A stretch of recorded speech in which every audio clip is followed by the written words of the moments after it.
Plus ரொம்ப ஈஸியாக செய்யக்கூடிய ஒரு பிரியாணி ரெசிபி இன்றைக்கி பார்த்துடலாம். அதுக்கு முதல் நம்ம ஒரு மசாலா அரைக்க போகிறோம். மிக்ஸி ஜார் வச்சு அதில் ஒரு பெரிய வெங்காயம், தேவையான அளவு பிரியாணி மசாலா, ஒரு தக்காளி சேர்த்து நல்லா பேஸ்ட்டாக அரைச்சிக்கலாம். பிரியாணி மசாலா நான் வீட்டில் செஞ்சது தான் வச்சுருக்கேன்.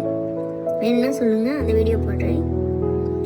இப்போ நம்ம தேவையான பொருட்கள் என்னென்னு பார்த்துடலாம். 3 பெரிய வெங்காயம், 1/2 கிலோ அரிசி, 1/2 கிலோ சிக்கன், தேவையான அளவு புதினா, நம்ம ஏற்கனவே அரைச்ச பேஸ்ட், இஞ்சி பூடு பேஸ்ட், 3 பட்டை, 3 கிராம்பு, 2 ஏலக்காய், ஒரு பிரியாணி இலை எடுத்து வச்சுருக்கேன். பிரியாணி சட்டி சூடானதும் தேவையான அளவு எண்ணெய் ஊற்றிக்கலாம். எண்ணெய் எந்த அளவு ஊற்றிருக்கோமோ அதே அளவு நெய் சேர்த்துருக்கேன் நான். இப்போ இதில் நம்ம எடுத்து வச்சுருக்க ஸ்பைசஸ்லாம் சேர்த்துக்கலாம். இப்போ வெட்டி வச்சிருக்கிற வெங்காயம் சேர்த்துக்கலாம். வெங்காயம் பாதி அளவு வெந்தோடனே நம்ம ஏற்கனவே எடுத்து வச்சிருக்கிற புதினாவையும் அது கூட சேர்த்துக்கலாம். புதினாவும் வெங்காயம் ரெண்டுமே பொன்னிறமாக நல்லா வதங்கி வரணும். வெங்காயம் பொன்னிறமாகவும் புதினா நல்லா கரிஞ்சு வேகணும். புதினா பதம் எப்படி பார்த்தீங்கன்னா கிறிஸ்பியாக தெரியும், அதுதான் பதம். இப்போ பாருங்க, பாதி வெந்துருச்சு, வெங்காயம் பொன்னிறமாக மாற ஆரம்பிச்சிருச்சு. இப்போ பார்த்தீங்கன்னா ஃபுல்லாக நல்லா கலர் சேஞ்ச் ஆயிடுச்சு. இப்போ 4 பச்சை மிளகாய் சேர்த்துக்கலாம். அதுக்கப்புறம் நம்ம ஏற்கனவே அரைச்சி வச்சிருக்கிற தக்காளி வெங்காயம் பேஸ்ட்டு சேர்த்துக்கலாம்.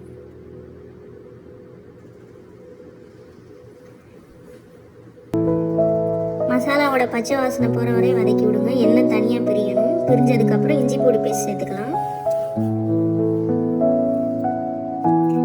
இஞ்சி பூடு பேஸ்ட் பச்சை வாசனை போகிற வரை வதக்கி விடுங்க. இப்போ தனியாக எண்ணெய் திரும்பவும் பிரிஞ்சு வந்ததுக்கப்புறம் நம்ம தேவையான அளவு தயிர் சேர்த்துக்கலாம். நான் 50 கிராம் தயிர் சேர்த்துருக்கேன். தயிர் நல்லா வெந்து எண்ணெய் தனியாக வந்ததுக்கப்புறம் சிக்கன் சேர்த்துக்கலாம். 1/2 கிலோ சிக்கன் எடுத்திருக்கேன், அதை சேர்த்துக்கலாம்.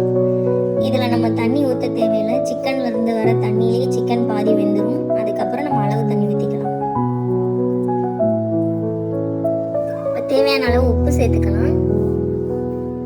உப்பு சேர்த்து நல்லா கிண்டி விடுங்க. சிக்கன்ல இருந்து தண்ணி வெளியே வர ஆரம்பிச்சிருச்சு. இப்போ நம்ம அளவு தண்ணி சேர்த்துக்கலாம்.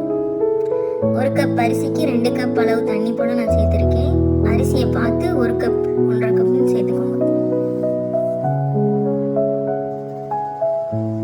தண்ணி கொதி வந்துருச்சு, நம்ம அரிசி சேர்த்துக்கலாம். பாஸ்மதி அரிசியை நான் 20 நிமிஷம் ஊற வச்சு எடுத்து வச்சிருக்கேன், அதான் சேர்த்துருக்கேன். அரிசி சேர்த்ததுக்கு அப்புறம் ரொம்ப கிண்டி விட வேண்டாம், லைட்டா கிண்டினா போதும்.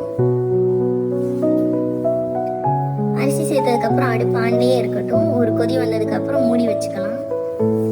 இப்ப பாருங்க, ஒரு கொதி நல்லா வந்துருச்சு, அரிசி பாதி வெந்துருச்சு. இப்போ நம்ம தம்ல போட்டுடலாம். சிம்மிலே வச்சிருங்க, மூடி வைங்க, அப்பப்போ மட்டும் கிளறி விடுங்க. இப்போ பாருங்க, முக்காப்பா தான் வெந்துருச்சு. அதிகமாக பாஸ்மதி அரிசியை கிண்ட வேண்டாம், ஏன்னா உடஞ்சிரும். இப்போ நம்ம பிரியாணி ரெடி ஆயிடுச்சு. இதே மாதிரி செஞ்சு பார்த்துட்டு எப்படி இருக்குன்னு சொல்லுங்கள். நம்ம சேனலை லைக் பண்ணுங்கள், கமெண்ட் பண்ணுங்கள், சப்ஸ்கிரைப் பண்ணுங்கள். Thank you to all.